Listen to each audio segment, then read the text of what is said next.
tradition so tight that we're in danger of losing our souls over traditions that are not biblical or God-inspired.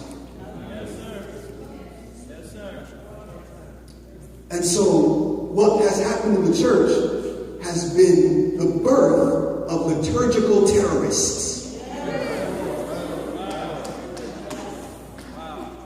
who have hijacked worship experiences. If they don't go the way that, according to tradition, it's wrong. If it's not the way our forefathers did it, it's not Adventist. Here's a news clip. We didn't invent liturgy. We adopted from other denominations. And all liturgy is the work of the people. She does something against tradition. When worship is real, worship contradicts man-made tradition.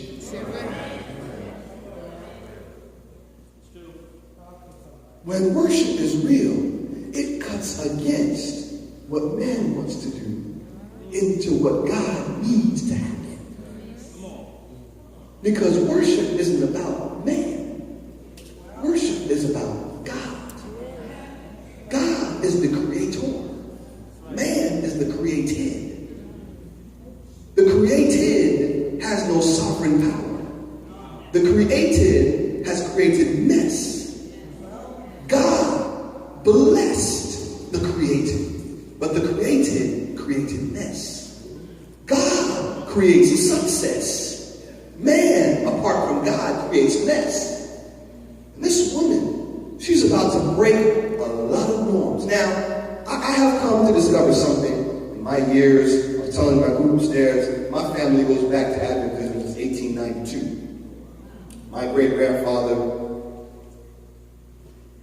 I got to think about that name sometimes. My great-grandfather was one of the first ones to bring the message to a part of Jamaica in Hanover called Oxnard. He was one of the first ones to bring it. So we go back along with this. This thing is in my DNA. I ain't going nowhere. I'll be Adventist till I die. I am. Adventist Baptist Gospel Church, or whatever you want to call it. And one thing that I noticed is that sometimes people feel like any worship that's emotional is indecent. So we're all about the cerebral, but no balance of the emo. We're all about the cognitive, but not about the emotive. There is an appropriate emotional response to thinking about the goodness of God. Oh, God. Listen, I'm going to teach today. I'm really not trying to whoop and squall and holler. You want that, we'll turn on my website on Sabbath mornings when you get over to church. I'll be behind the desk squall. But today I want to just talk to you.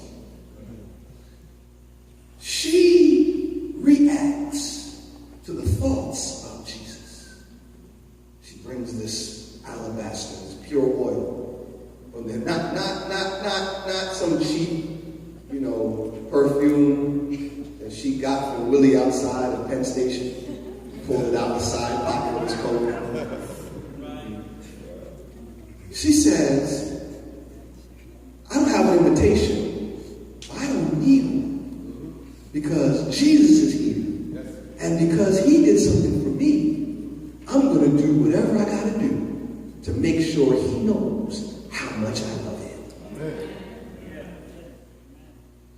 Something against tradition. Because first of all, she walked into a man's house uninvited. She's not supposed to be there.